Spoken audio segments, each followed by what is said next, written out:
Welcome in to the Rob and Kale Show. I'm Rob Sanders. Thanks for joining us this evening. My buddy is Carolina Jackpot, who for some reason has his microphone muted. There he goes now. He's in the upstate. Good evening, sir. Good evening, guys. How are y'all doing today? We got a lot to get into tonight. We got to start with, Coach Holtz passing away. I mean, Yes. he's the guy that coached at several different universities, but his final stop, of course, was with the South Carolina Gamecocks. And looking back, Jackpot, if you go back and you look at what Holtz did for the program, yes, Steve Spurrier led the team to the best period in South Carolina football, but I don't think Steve Spurrier even looks at South Carolina if Holtz hadn't come here first. Would you agree with that? No, absolutely not. He made the program relevant again. I mean, he come off of a one-win 1998. He had a winless 99 season, but his team was a lot better. They were a lot more competitive, and people really didn't notice it. But I mean, he was starting to build something. And then in 2000 and 2001, back-to-back 8-4 seasons, back-to-back wins over Ohio State in the Outback Bowl. Fell off a little bit the last couple of years, but he definitely laid a foundation. I mean, obviously, would like for him to have had a little bit better control of his players, but it is what it is. I guess they've all got their weaknesses. They all got their good points and their bad points. Well, but look at the players that played for Holtz. I mean, I remember Phil Petty, who was your like a game managing quarterback. I mean, he was one of those guys. He never did anything that you could pin on him and said, "Hey, he's a reason that the Gamecocks lost the game." He was very steady up there from Golden Springs. It was a good quarterback. He really was. Yeah, Phil Petty, a native and alumni of Bowling Springs High School in Bowling Springs, South Carolina. Yeah. Yep. But he was that guy that came in and stabilized the program.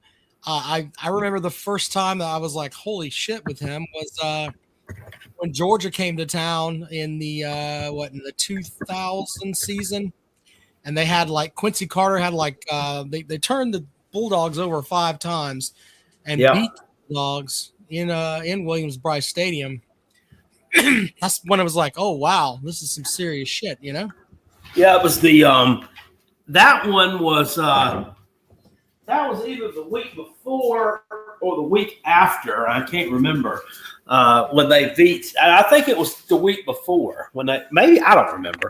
But that was the year when they beat. Was it New Mexico State and tore down the goalposts? Yeah. They broke the streak that first game, and then I think they played Georgia the next week. Let me look. It was. I guess it was the game after that where where Eric Kimry made the fade. Remember that? That was against Mississippi State. Mississippi State. And old Jackie Sherrill's team. I think they were ranked at that time. Yeah, so they finished 5-3 in the conference that year, which doesn't sound like it's the greatest thing ever, but from where they were, remember the season before, they didn't win a game. The season before that, they had one win, which was over Ball State. That was Brad Scott's final year with the program there.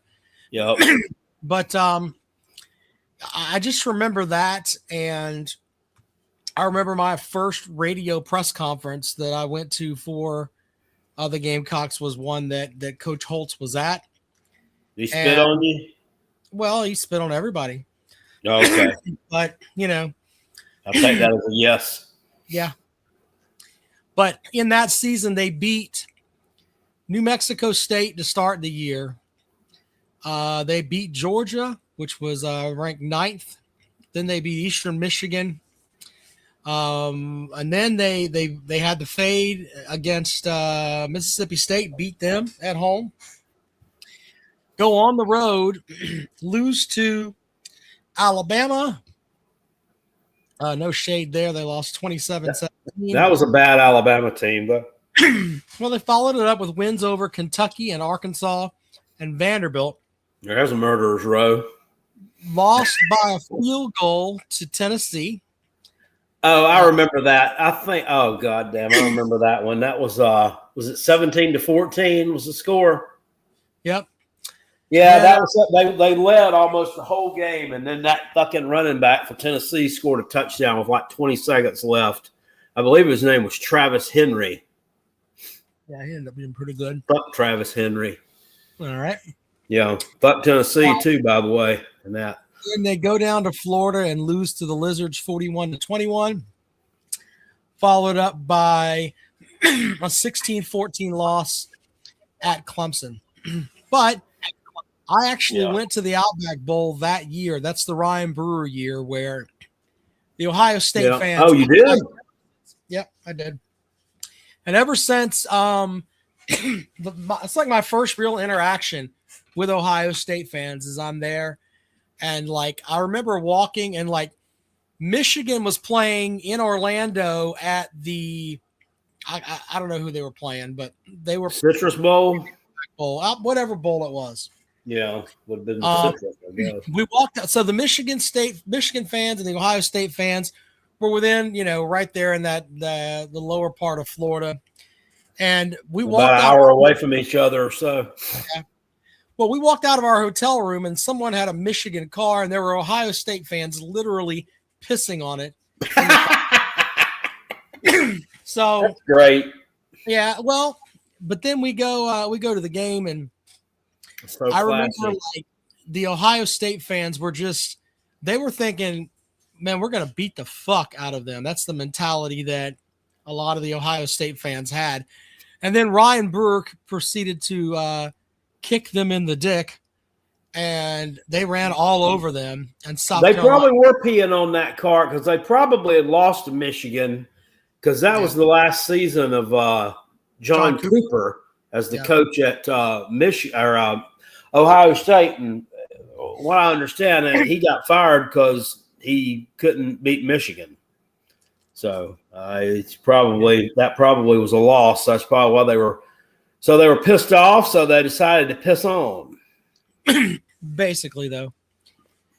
Anyway, I remember that, and I remember my distaste for the Ohio State fans, and they haven't done anything to help with it either. They're an entitled bunch.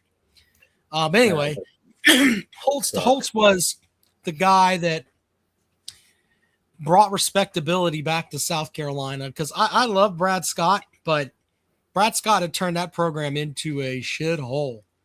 They were not very good. He was, the coaches were running the asylum basically. He couldn't tell his defensive coordinator anything. I mean, it was. Yeah, I don't really know what happened to him. I mean, he did a good job his first year, but. Well, he led the Gamecocks to their first bowl win, so that's a big deal. Yep, old 1995 CarQuest Bowl. I've looked on eBay to see if I could if I could find like a sweatshirt or a hat or anything like that from the 95 CarQuest Bowl. Nothing seems to exist, either that or it ain't on eBay. Yeah. Anyway, if you have memories of Lou Holtz, we'll be happy to entertain those this evening. I just remember him bringing, my goodness, this guy, I remember the sports talk radio was like in its infancy there.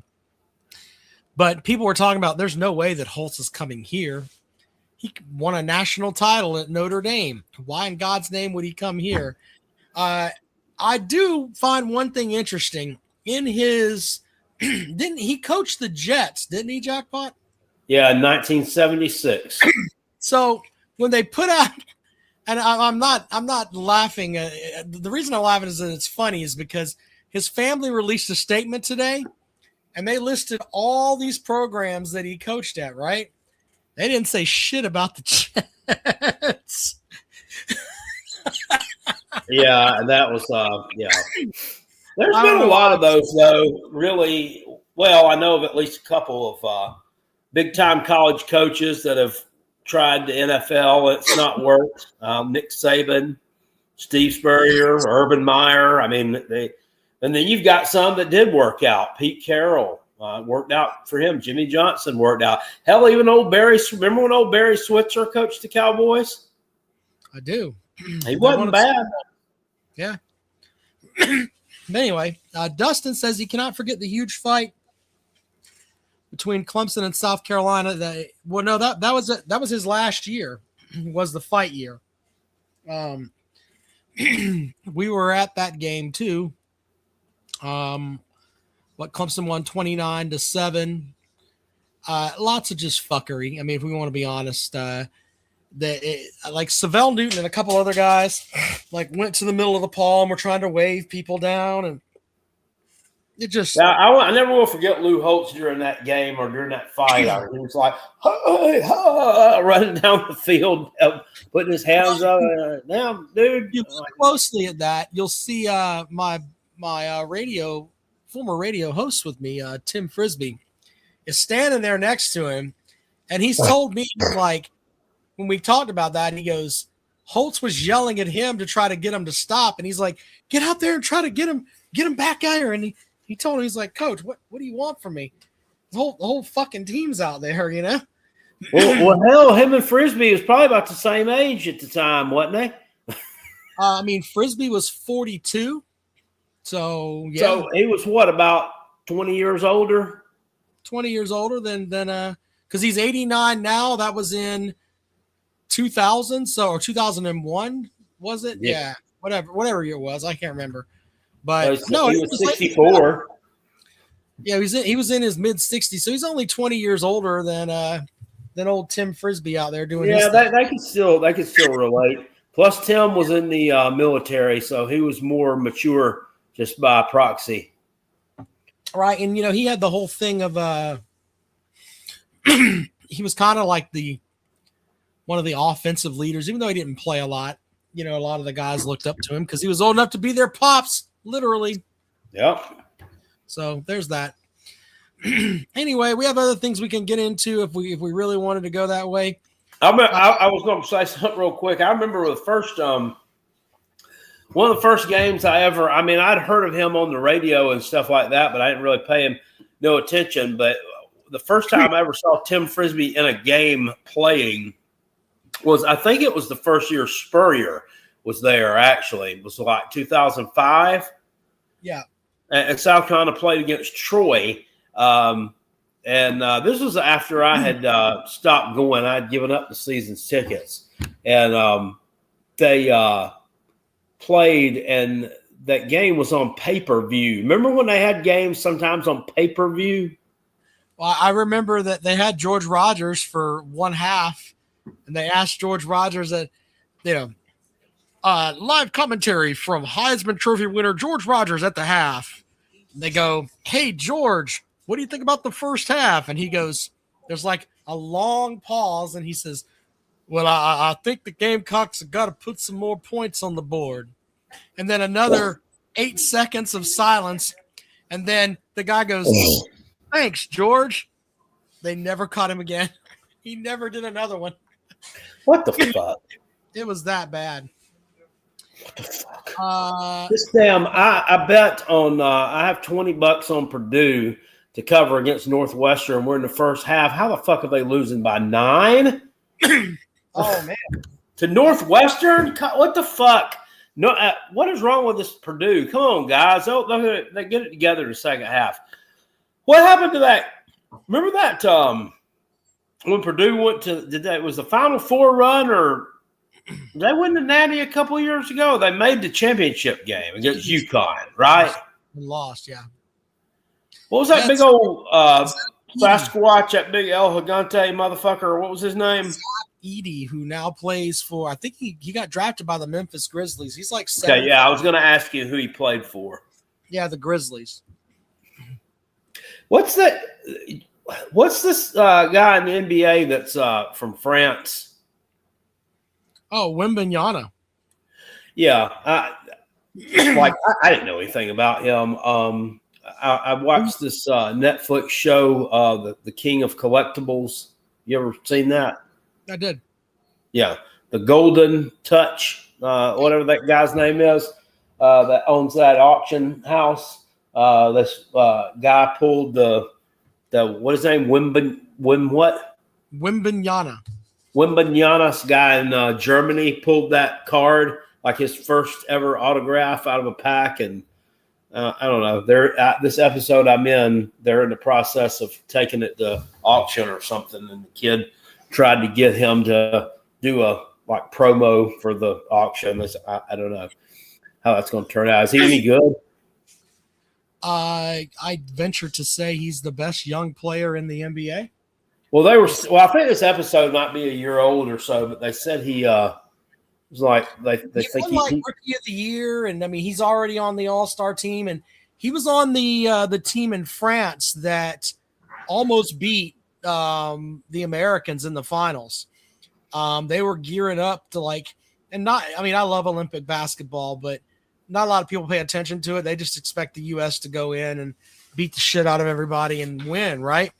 Now, This U.S. team had Steph Curry, LeBron James, Kevin Durant. I mean, insert your best players here. Well, they're saying like he's like on LeBron level for like that age. Well, he's different than LeBron because he's a center, but he's a 7'4" guy that can play point guard if he wanted to. He can shoot the threes and play stupid defense, and he's also a nasty motherfucker. By what I mean by that is that he has like certain players he doesn't like this guy Chet Holmgren, and he wants to kill them. He's like Michael Jordan in that way. I mean, he's very young, but very like I want to kill everybody. And the Spurs are a tough out right now, and he's a really, really good player. So yeah, they also in that show they had auctioned off a pair of Michael Jordan's sneakers that he wore in '97 in a playoff game. It was the flu game. I guess he had the flu in a game and still scored like 40 points against, I don't know who, the Jazz or somebody. They sold these shoes for like $15,000 or something. Pretty cool. Hulk Hogan's like WrestleMania 1 boots sold for like $1 million or some ridiculous number. Those are on that show. I didn't see that yet. That's not on that show, but that just happened not too long ago. Oh, I don't doubt that. Yeah, and it's funny because Hogan wrote on the boots something to the effect of, "These are my WrestleMania boots with my blood on them," and then his name. I was like, "Shit, all right." Oh, so he kind of authenticated them. Yep. Anyway, so he had blood on those boots. That match in WrestleMania 1 was kind of like a. He probably wore them.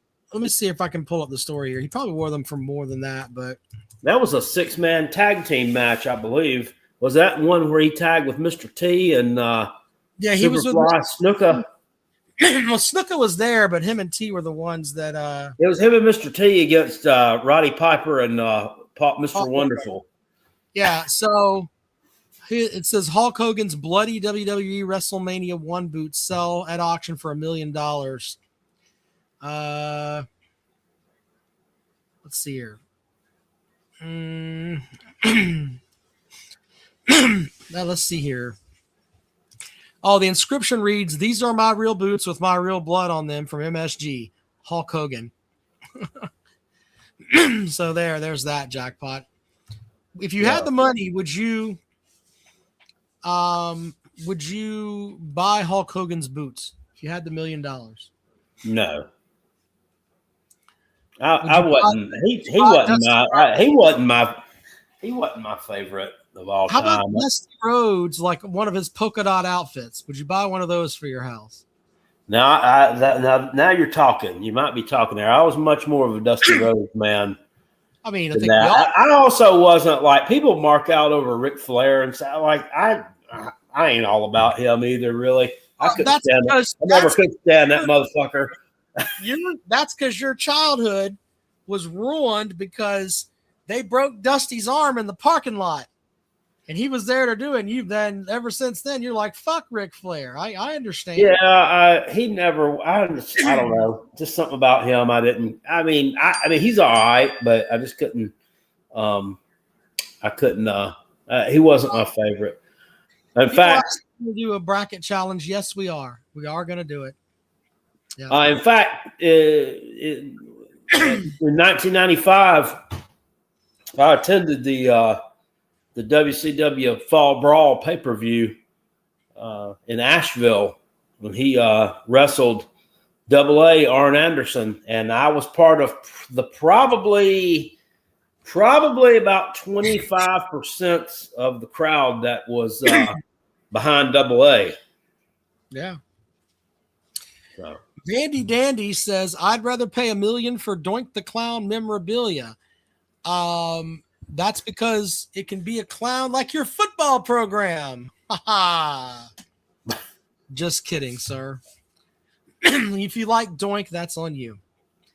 Anyway, put the link over here if you want to join the program. Did you see the fight today with the girls, Jackpot? Coastal Carolina and, I don't know, some fucking directional school from Alabama. Did you catch that? What, they were in the conference tournament? In the conference championship, they're just fighting. Like a big brawl? Yeah, like girls like fighting. No, I didn't see that. Well, let me see if I can pull it up here. Who'd they play? It was South Alabama or?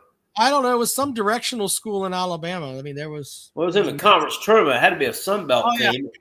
Yeah, so South Carolina.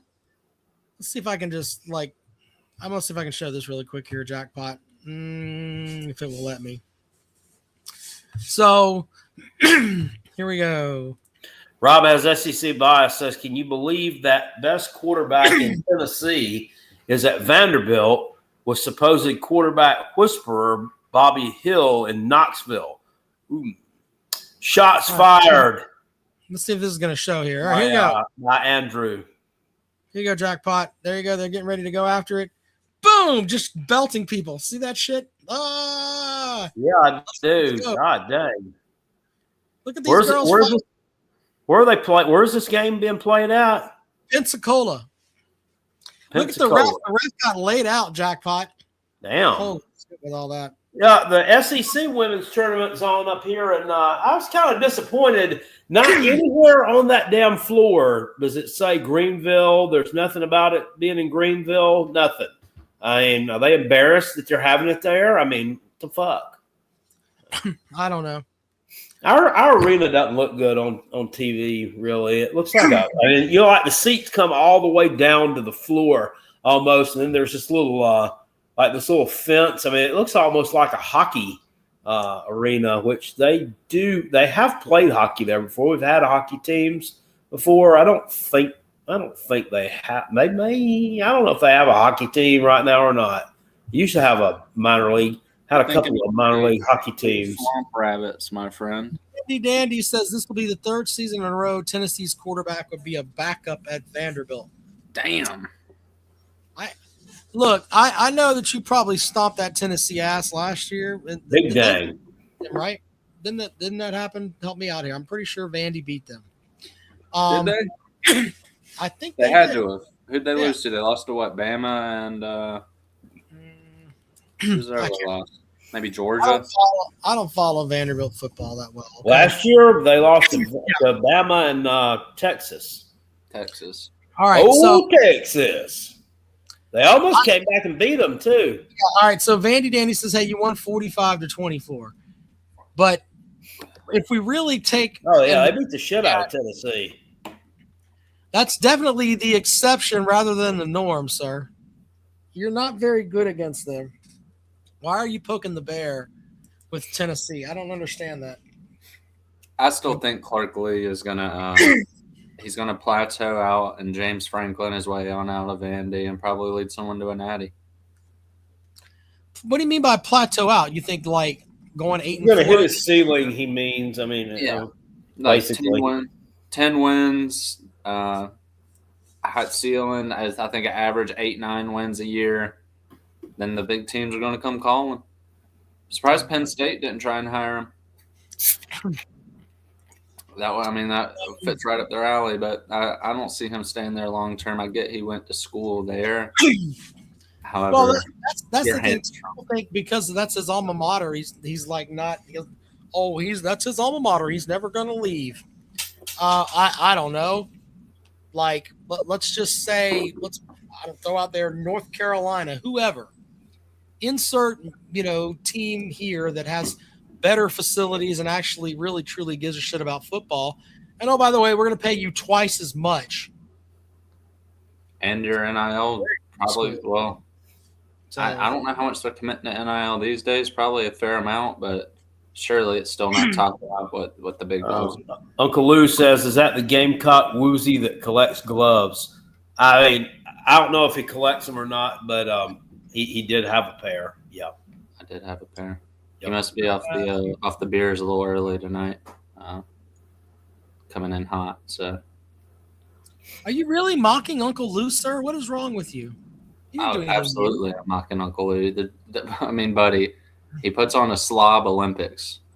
The dude's whole career. Hey! Don't disparage the slob. He had Kale running around a fucking cruise ship wearing clown shoes, and I'll be doing something even sillier. I'll be doing something even sillier than that here in about a week. You thought that costume was stupid. You better get a load of what I'm gonna have on here in about a week. Oh, that's gonna be. You know what? We better get some behind the scenes footage of it. Oh, there'll be plenty of video footage of that. I've got a great costume. Let's not mock Uncle Lou. All right, come on, man. Hey, nobody is above reprieve on the Rob and Kale show. You of all people should know that. You of all people should know that, Rob. Tennessee has what? 45 game lead in the series. So, it could be 46. Could be 46. Let's be honest, gentlemen. Really, I don't like the whole all-time. I would rather do things in like 5, 10, 15-year windows. I think it's a lot more accurate representation of how things go. I get the argument. Since 2015, Tennessee has 1, 2, 3, 4, 5, 6, 7 wins. Vanderbilt has 4. That's 4? 7 out of 4? Yep. I mean, that tells me that series isn't a domination anymore. I mean, you got 3 more wins in an 11-year window. Okay. I mean, realistically, 7-4. Would you say? How about this? Would you still, if it was Notre Dame and let's say like Kent State, and Notre Dame was 7-4 over the last 11, are you going to say Notre Dame dominates Kent State, like you would if they went 11-0 or fucking 10-1? I don't see. Generally, Tennessee is the better program. Generally, I agree.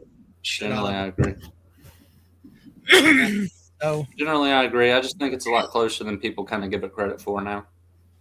At least in this. Kale left. There he's back. But regardless of the fact, a lot of day one starters coming into the SEC. Got a few at South Carolina. Imagine Darius. Wait a minute. Vandy Dandy says Vandy is 4-4 versus Tennessee the last 10 years. Wins were vacated. Don't go that way, man. That's like no, you can't find them. We're gonna hang a. No, they probably. I would check that because they probably reinstated them because Jeremy Pruitt's show cause was dropped. Judge dropped it because he said, what you got fired for is legal now, paying players. So his show cause got dropped. So that there might have been reinstated. I would look at that seriously. Listed as vacated on what I'm looking at doesn't now. mean anything anyway. They beat you on the field. Right. Well, yeah. I'm not sitting here holding up for the Tennessee people because I don't think that they're definitely not what they were at one point. But the idea that Vanderbilt fans are coming in running their mouth because they won one game in the past. Is that not ridiculous? Do you not find that ridiculous though, Rob? They dropped his show cause. Yeah. Because he had like a 10-year show call or something to coach. because he was stuffing money in Chick-fil-A bags. And then some coach says, "Well, it's not against the rules now." So, I mean, but you know how I feel about that. They really and truthfully, Tennessee had. If you look at it from this perspective, they are the most penalized program in the SEC for the past 25 years. Okay, like sanction wise, where sanction. This is a league that has Alabama and all these other teams in here that I'm sure that they could figure out something. But Tennessee's the most sanctioned, and they don't have the wins to back up the fact that they cheated so much. And then Tennessee has the balls to go and say, you know what, we're going to fire this coach when we were basically okay with him cheating. He just sucked, if we're going to be honest, and now we don't want him anymore. And oh, by the way, we're not going to pay him. We were dumb. Yeah, they turned him in themselves because they wanted rid of him. Yeah, and they didn't want to have to.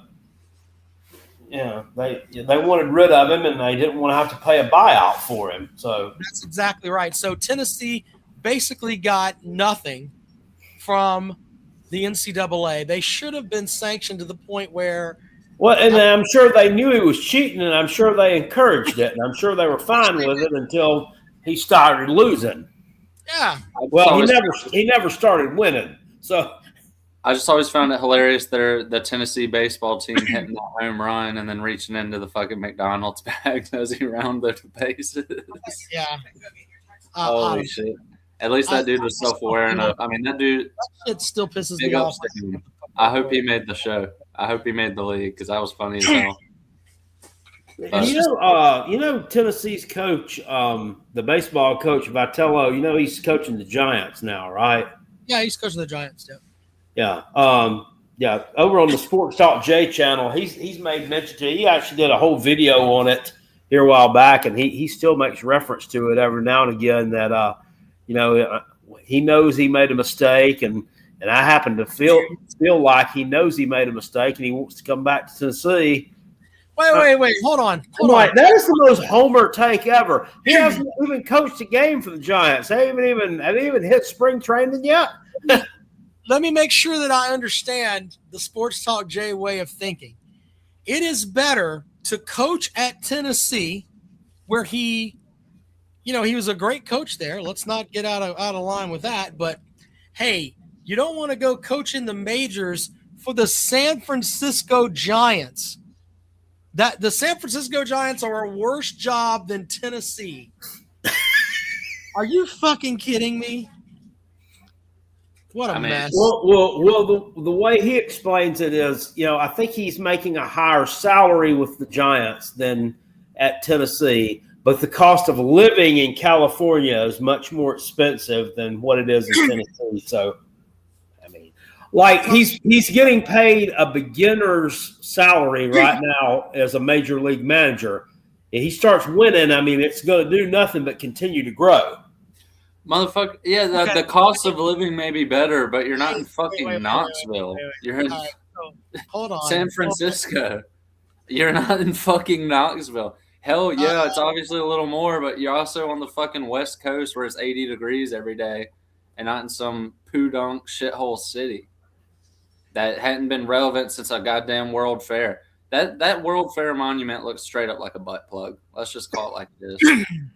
It's still there. Wait a minute, Jackpot. It's still there. So, in August of 2024, he took over the job at Tennessee, and he was making $453,000 according to ESPN. They made him he's the highest paid. He took over it in 2024? No. I'm talking about 2024. He signed the contract where he was making $3 million to coach at Tennessee, but he took the job in San Francisco for $3.5 million a year. So let's make sure we put this into perspective.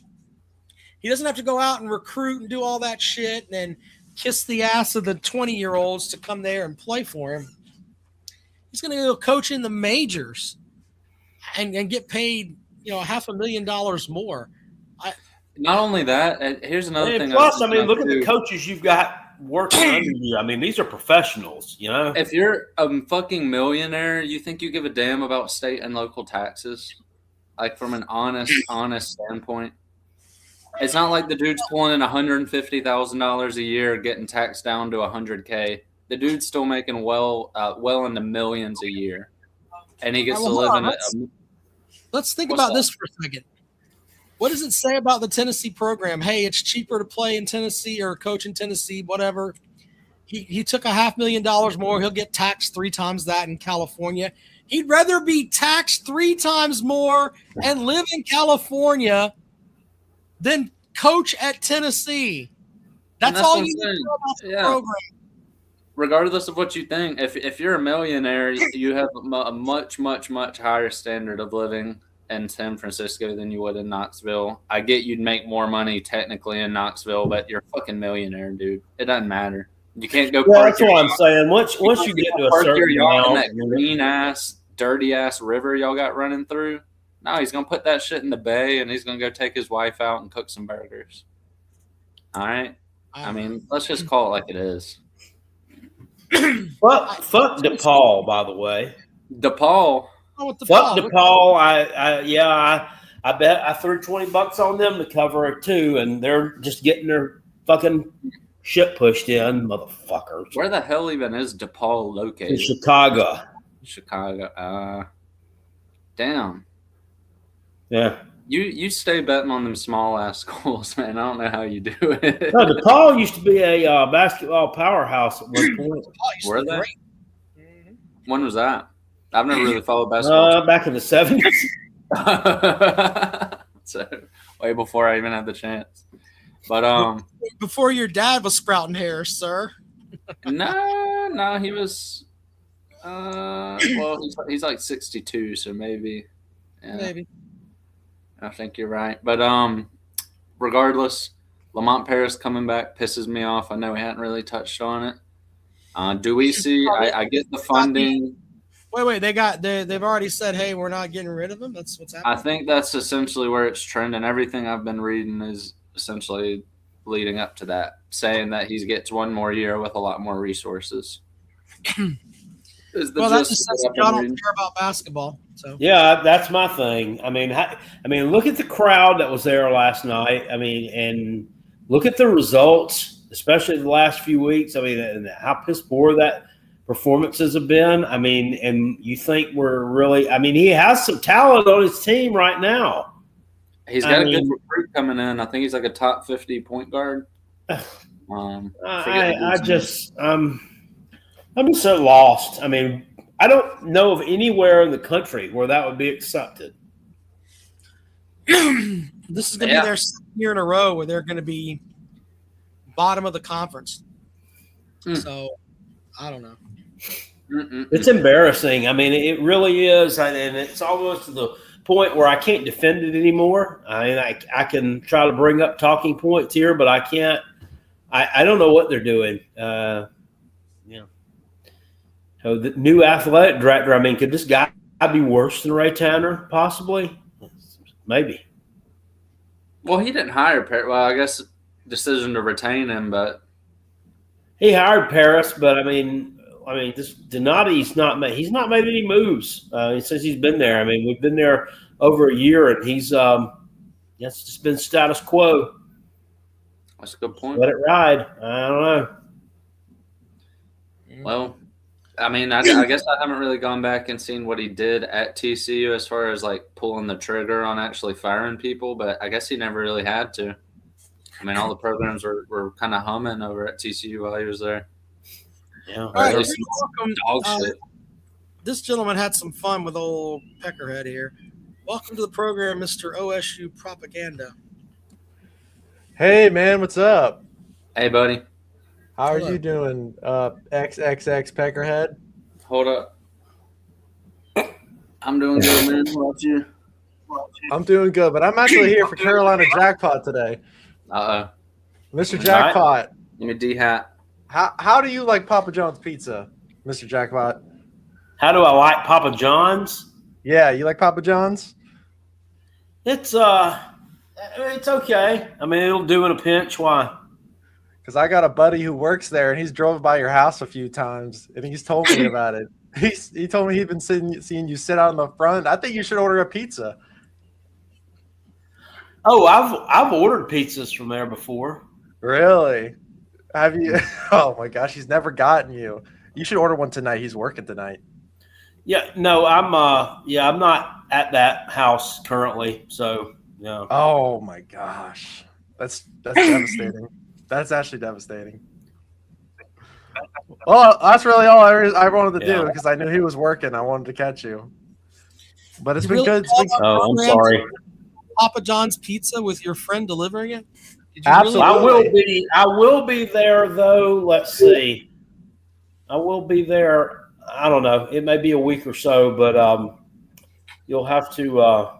You better check that pizza, KO, before you fucking bite into that thing. You'll have to drop back in Sunday night and let me know of his schedule, and I'll try to order a pizza when he. Don't Bill Cosby your ass. Hey, I live in North Carolina. I don't even live near where he's at. All right. Okay. Is that all you have for the show, sir? Dude, yeah, that's all I had. Thank you for having me on. Yes, sir. I could have swore we were about to get a Yukon reference there. What in the fuck is going on with people? That was one of the most baffling questions I might have ever heard. Just out of the blue. I don't know. You know what? Actually, on that one, gentlemen, I think I'll make my exit. Just make sure when you go. Oh, I gotta stay for fun. Oh, you're not calling the program to talk about Jackpot should order pizza so your friend can deliver it, are you? No, that was a little weird. I'll be honest with you guys. I think Paul had asked to drop the link way earlier. I'll tell you what. I'm like a little bit weird, like fanboy with the show, but I'm not that fucking weird. So I just want to put that out there. I got nothing for you on that, man. Like, what the hell? That is some. How did he know it was your house? Yeah, that's fucking weird. I know. I don't know. Well, I mean, he probably saw me sitting out on the back porch. Well, anyways. Hopefully it was that. No, not was you through a window or something. Carrying the flag when we advanced in March. Oh man. Yeah, I don't think anybody saw me other than my son who was recording it. So I mean, multiple people saw it afterwards, but yeah, we got the footage somewhere. Jackpot running down the street with his like ass. Mrs. Jackson wasn't out there walking her Cocker Spaniel or anything. I was starter for life. It was a quiet Sunday afternoon, other than at my house where we were losing our minds because we beat them Gators, baby. Fuck yeah! Oh yeah. Well, we're in Final Four. Well, I just kind of wanted to jump on here and give my 2 cents. I don't know if I used to watch a lot more basketball than I do now, but I went to a couple games, South Carolina games, before I decided to boycott the team, and I think hanging on to Paris is the wrong move, and the wins and losses is a problem, but my biggest issue is I don't care, talent.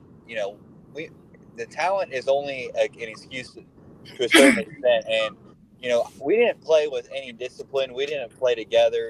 We didn't have a system. We didn't know what the fuck we were doing on offense or defense this year, and that's not a talent issue. That's a coaching problem.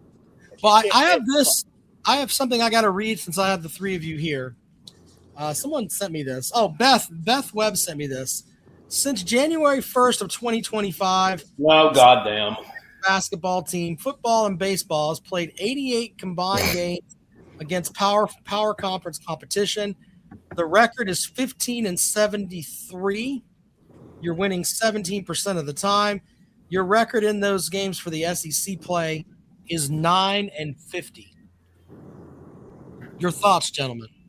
Yeah, it's not been good. It's not been a great year, but I mean, if you cut that out and put the previous year in there, and look a lot better and a lot different. I mean, we can, We can cherry pick wherever we want to. It just happens to be the present. If we cherry pick that, it's not very good. Vandy Dandy says, if you consider all 4 main sports, South Carolina is the worst program in the SEC. Well, I mean, that's fine, but and we'll have to wear that hat right now. But I mean, your program has been the worst in the SEC in the past as well. I mean, Vanderbilt's been dog shit at all sports before. South Carolina happens to be there right now. All I have to say is at least it's not good right now, and it just seems like every year there are just more and more eyeballs on college sports. At least we haven't sunk in so low as to display bowling national championship banners outside of our football stadium. Okay. Who did that? What's that? Vanderbilt. Vanderbilt has bowling national championship banners displayed on their athletic right where their football team comes out of the locker room. They get to walk next to the great bowlers of Vandy history. I don't like taking things away from the kids, like the South Carolina. What was it? The South Carolina club hockey team is really good. And what's that, ladies? My bad. Ladies bowling natties. My bad. Yeah. Billy Wong says Tennessee owns Carolina in every sport. Women's basketball is even. Didn't South Carolina beat your women's team so bad this year that their coach said that the players actually quit? Yeah, that interview got her fired, didn't she? Billy's the same dingaling who tried to tell me that Nico Ilamaliava had a better season than Lenora Sellers this year. Yeah. Yes. Oh Lord. Yeah. I just think it's funny that you think back to that the Vanderbilt coach, she literally acted like Shane Beamer, talking about it's not fair and blah blah. That was Tennessee. No, the Tennessee coach. I forget what her name. Kim Caldwell was the one who said that my players they've been known to quit before. Yeah. What? And they interviewed Dawn Staley about it and asked her, what would your advice be to a young coach like that? She said, well, first of all, I probably wouldn't say that. I wouldn't have mentioned that. Players out like that. Yeah. I don't know. Yeah, Anyway. we put belt to ass on Vanderbilt women's basketball too. Just putting that out there as well. Yeah, we did. I was there. Well, we have the bookcase of accountability. I'm going to say by Valentine's Day of next year, you're probably going to have a new baseball coach, new basketball coach, and a new football coach. Mm-hmm. I think all that may be happening because what you've got right now, I mean, the proof's in the pudding. It's not working, especially on the football front. That guy's a fucking loser. If you take him, he's actually. I would take him over either of those two right now. I mean, I think he's got the better program than either of those two fuckers. That's fair. But the baseball coach is the worst. Oh, Peepaw's got to of go. the 3, he's the worst. I think Quarter Zip's worse, but I You think he's worse? three. Okay. I saw a little Beamer stats. He's this was something Rob had talked about a lot last preseason was blue chip ratio. He's actually doubled the blue chip ratio he inherited. So we're rocking, I think it was 46%. Yeah, nobody's talking about that anymore because the transfer portal has just kind of taken over and dominated everything. You're right. I think, I want to say in this past cycle alone, he had 3 high school players in the top 100. Oh, yeah. Not bad for a coach on the hot seat. Big Barney Ross, bookcase of accountability. Bobby Petrino contracts age trying to keep up with Belichick at sorority parties. Oh God, that's going to be a damn that's going to make for some interesting television this year. Yeah. Gracious. Yeah. So, and Petrino's on that staff now, right? That's how that works. He's the OC. Yes. I wonder if Belichick had words with him like, stay away from my 23-year-old girlfriend.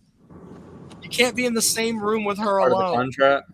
Part of the contract. I don't know who'd want to go around her. I mean, she's a damn bitch. Have you heard them when they tried to interview him that time on that one morning talk show? They were trying to interview him about their relationship, and she's like, "We're not going to talk about that." She like looks up from the table over here where she's sitting by herself. We're not going to discuss this. And he's like, "Oh, we're not." The Rick videos where he's like in her house without his shirt and shit, right? You remember that, Peckerhead? He like they got the camera of him. He's standing out on her porch or whatever without his shirt on. Yeah. Remember that? Yeah. I just hope the man Belichick truly doesn't. I just hope he's smart enough to, if he ever marries that chick, make her sign a prenup. Surely he's smart enough for that at least. I mean, she's playing the long-term game. I say that, and the fact that he's talking. Well, but I say that, and we goof on him now, but the guy is one of the best coaches ever. And the petty-ass bitches, which are Buffalo Bills fans, and their general manager, basically kept him out of being a first-ballot Hall of Famer because he kicked the fuck out of you forever. And yet now you're going to be keep him out of the Hall of Fame. The Hall of Fame has lost credibility with that. I think we all agree with that. They by far lost credibility. I don't know the South Carolina baseball game against Charleston Southern is over with, and there's just a screensaver up here with SEC Network Plus, and it's got the logos. It says college baseball, Charleston Southern versus South Carolina, March 4th. It says stand by for game melt. What is that, Rob? You're a productions pro. What's a game melt? Is that like a tuna melt? No, it's like a breakdown of the game. They'll give you like the highlights that you can pull from there and play on like your. Yeah, well, we won. They were actually a pretty good team too. Yeah. Anyway. They can beat all these shitheads. It doesn't mean anything, can't they? Ah, dang. Well, I wanted to answer Brandon Kuhn had asked me a brief question. I'll shoot that an answer and then I'll head out. For breakout players, what I'm looking for is, I think Nitro Tuggle could be huge, but I'm really looking for a Jaden Sellers year this year. I think he's by far most exciting player on offense coming back. Defense, yep. I think you'd have to look at honestly, Caleb Herring with Dylan Stewart on the other side of the ball, I think could be a very, very nasty combo at edge. Yeah. What was I going to say? Sellers is a good player, and his role is going to increase this year. So, you lost Brian Rowe, you lost Jacobs, so he's going to step up. I think he could do it. I mean, I think he's really good. The Caleb Herring is interesting. Only thing that kind of bothers me is. Yeah, we're relying on a transfer portal guy we picked up from Tennessee who was like a kind of a bit player there who, really never really did a whole hell of a lot at Tennessee, but now we're expecting him to, be some kind of superstar for us. I don't know. Kind of. Well, and here was my last prediction, and this one's a little bit out of the open because I don't think they're going to use them how I want them to, but I think Vakari Swain needs Travis Hunter treatment. Get him on both sides of the ball. Just get the ball in his hands. The dude's absolutely – he's lightning in a bottle. Can you imagine him on a jet sweep, man? The dude finds a crease at any time that he touches the ball. It's the most impressive thing I've ever seen. I used to say that they needed to get Nick Harbor on a jet sweep because he was so fast. And old who was it? It was old Rooster Man told me you couldn't do the jet sweep with him because he's too tall and they'd take out his knees. Well, no, they wouldn't if they couldn't catch him. Yeah, I mean, exactly right. But those would be my picks. Vakari Swain, if he gets used like he needs to, Caleb Herring, Jaden Sellers, Nitro Tuggle, and keep an eye on Donovan Murphy this year. Big body receiver, very quick. He's a good player too. All those if you haven't hit the thumbs up yet, please do that. I mean, that helps. Yeah. Out over here a lot. I noticed the last live stream we did. We didn't have enough thumbs up. It doesn't take you but a second to do it. Hit the thumbs up, and y'all take care of out. John. Thanks for having me on. Okay? Thanks, Becker. All right, rage quit. Appreciate it, man. What else you got there, buddy? Anything else? Well, I will say this. Well, I'm a little bit pissed about South Carolina baseball. But as the co-host of the Rob and Kale show, Rob Sanders likes to say, it doesn't matter until June. So, fingers crossed for some magic to happen. Well, they won tonight against a decent team. They won last night too. So, they're racking up some wins, but they're that losing that Clemson. If they had managed to win just one other game in that damn Clemson series, you'd be looking at that. People would be wanting to kiss Pawpaw's ring right now. Instead, he lost that other game, and everybody wants to bury him. Oh yeah, no, but I get it. I was at that Saturday game, man. Oh my god, people wearing orange, that shit looks stupid as fuck. I hate to say it. It looks stupid. Yeah, they don't belong down there. They look out of place. I went the past 2 times I played there at the Fireflies. I went in 24 and I went back in 2022, and it looks like about a couple of thousand Jed Clampetts over there, all wearing orange, and they're You want to know what looked really stupid though? Going 15-73 in your last 88 games against Power 4 competition.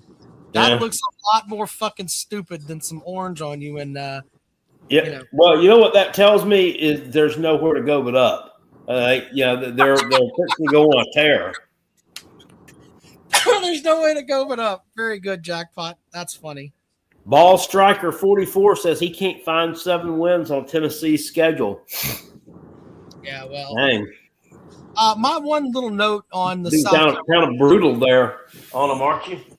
The South Carolina season is going to hinge upon, in my opinion, the thing that got them last year, which is they had pissy quarterback play, but I'm not blaming that on the quarterback. I'm blaming it on – it comes back to Beamer for letting that guy, Shula, coach your quarterback.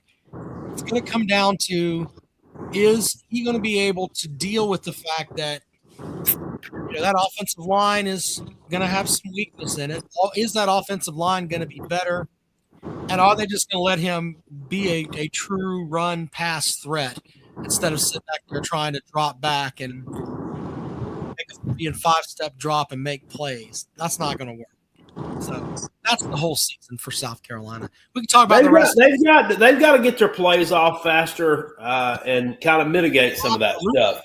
Get your plays off faster. Boom, boom. Let's get it going. And that's what I read. They were working on a lot of slants and that kind of stuff. Bitch, you got at wide receiver. Tell him I want you to take 3 quick steps, look back at the quarterback, and Sellers just gun it in there. And then let's see what the fuck happens with this big-bodied bastard. That sounds like a better offense than what you were doing last year, trying to drag Dick. And, hey, we're going to get the guy from fucking Utah State to be the running back. That doesn't work. Shit. Yeah, I was thinking about that. How, Jackpot, did you think you noticed a decrease in the offensive line play from 2024 to 2025? Like, how much worse did you think it was? Like, was it, like, noticeable or just a little bit? Because I feel like I think the 2024 2024 offensive line was getting beat a lot. Yeah.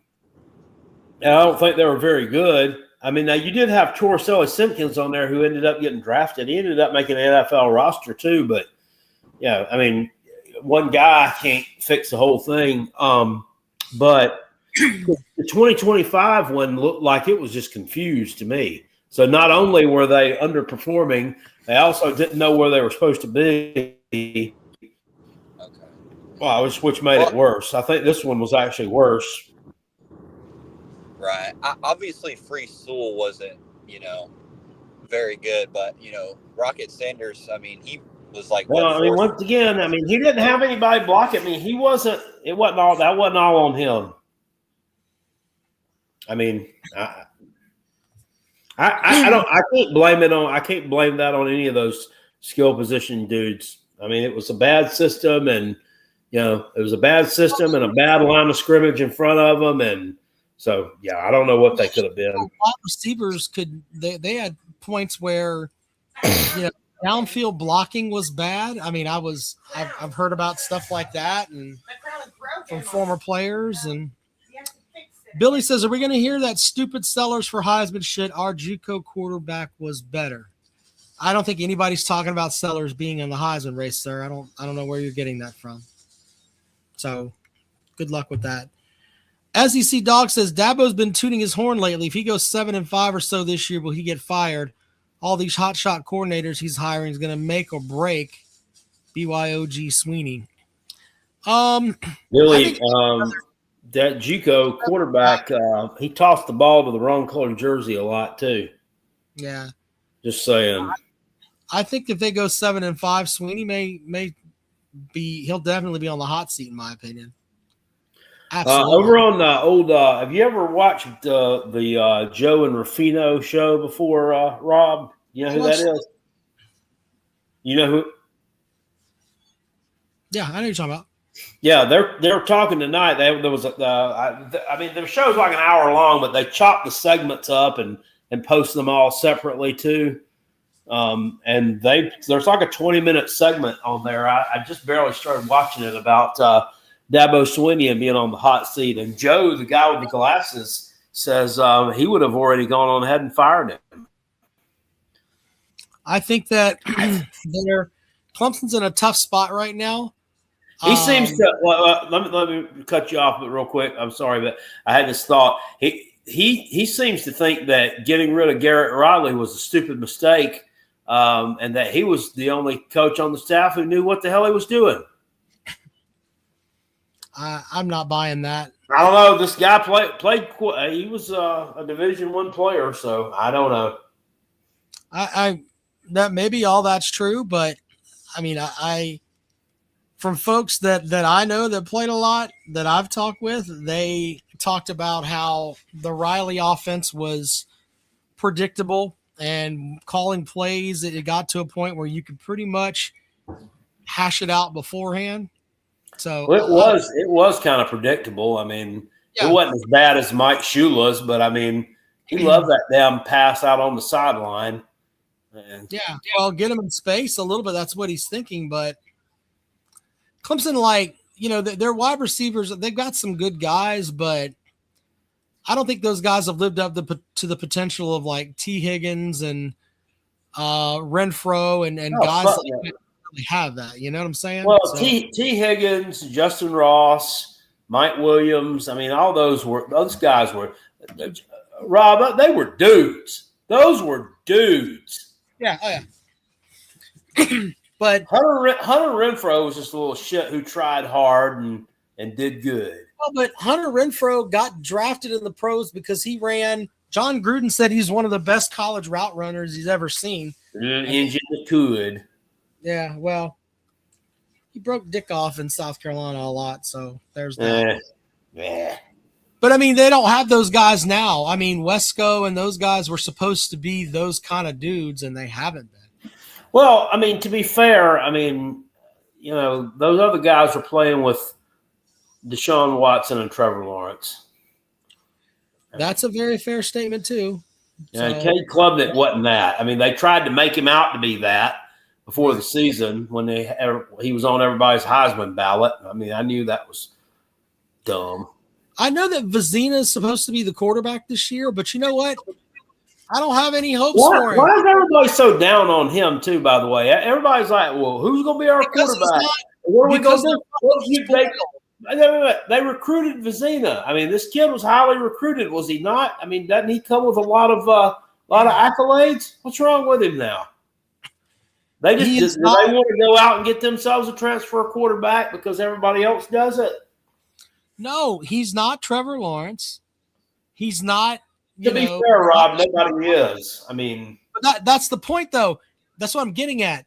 They shoved down our throats the Klubnik kid, right? And the same thing with Uiagalelei, and they brought him up as like, oh, this is the next big quarterback. And neither one of those guys were nearly as good as Lawrence or Watson. And to be fair, the first two games that Uiagalelei played in, I mean, he looked like he might end up being better than Trevor Lawrence. The Boston College game, he was decent. The Notre Dame game, where he still holds the away quarterback record for yards in a game, he went sexual on Notre Dame. He did, and guess Now, what? I mean, they lost the game, but that wasn't on him. Yeah, but the whole point is that Clemson fans are spoiled by the two quarterbacks that they had. And even, you guys rip on Taj Boyd. Taj Boyd was a damn good quarterback. Boyd was better than Klubnik, in my opinion, and Uiagalelei. I'd love to have had Boyd with the numbers he put up, but Clemson had three great quarterbacks in a row, or one good and then two great, and then they're spoiled and they don't know how to act. And also, they also had Travis Etienne, who is an absolutely great running back. They just don't have those guys anymore, and that's why Clemson's hasn't been as good as they have been. So that 2020 Notre Dame game, they beat you all. They beat you in overtime. That was the one where what's the wide receiver? What's his name? Cornell Powell. Is that his name? Mm-hmm. Yeah, it was one. He scored a touchdown. It was the NBC game. He gets like right up in the camera. Was like, I don't remember what it was. He said something. He's like, "Suck on this, bitch," or something. You could hear it because it was like supposed to be. It was like a COVID crowd. But then when Notre Dame's student, when those people rushed the field, dude, that wasn't no damn COVID crowd. There was 25,000 of them little fuckers. That wasn't no COVID crowd. Here you go.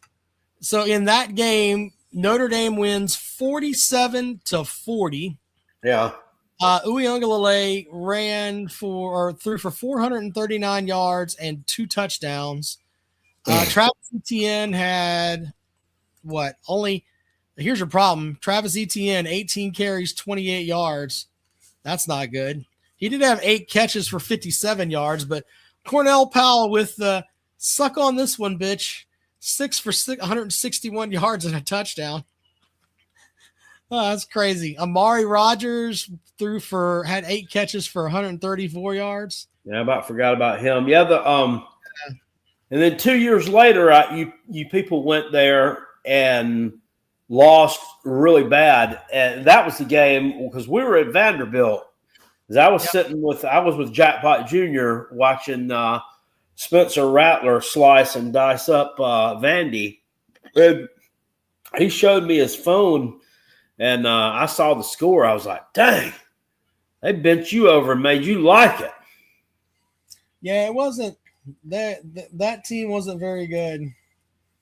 No. Wasn't very good at all.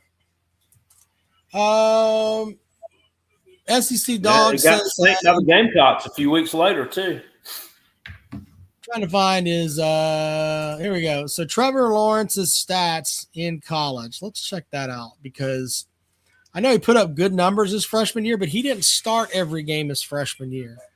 So there's that. He threw a touchdown pass to T. Higgins on his first pass attempt at A&M.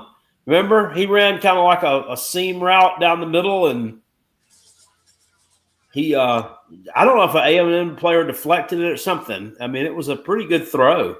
I was like, his first year at Clemson, he threw for 3,280 yards and 30 touchdowns. His second year at Clemson, he threw for 3,665 yards and 36 touchdowns.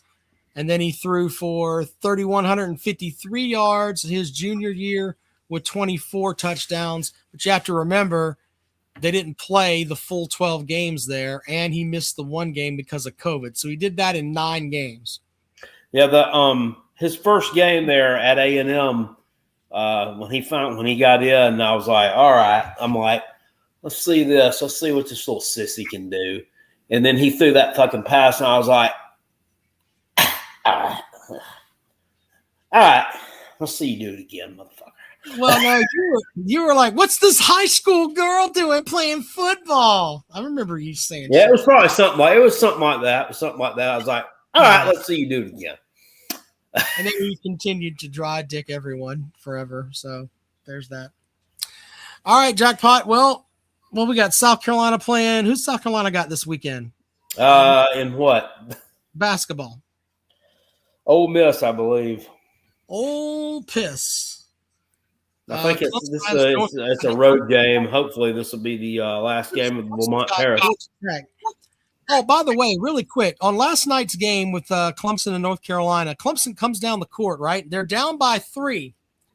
What does the guard do? There's like 12 seconds left. Let's just drive to the basket. So I want to give Coach Brad Brownell a little help here, okay? When you're down by 3 and there's like 12 seconds to go and you don't have, a lot of options, you have to shoot the 3-point shot for a chance to win. Now, I say that because he drives, gets the layup, they foul immediately, they come back down, North Carolina hits another 2 points on the free throw line. Now you're sitting there you have to bring the ball up the court again, and you're still down by 3. What in the fuck happens with this shit? Hey, dear God. I don't know. I mean, what was the thinking there? Was he like thinking they were going to draw some contact and they could, hit the basket? And then... I mean, if you're playing defense there and you're halfway coach, let him go take the layup. Who gives a shit? We're up 3. Who gives a damn? So, yeah, what a mess. I saw they put Hubert Davis's son in for like the last 0.9 seconds of the game, and the fuck are we doing? It was not be very good, I guess. Either way, Clemson finishes up with Georgia Tech this weekend. We'll see how that goes. Is that a home game? Yeah, I think it's at home. Then they play LaSalle in baseball. Yeah, what a mess. All right, Jackpot. It's been a good show. We'll be back at it on Sunday, man. Thanks. All right, guys.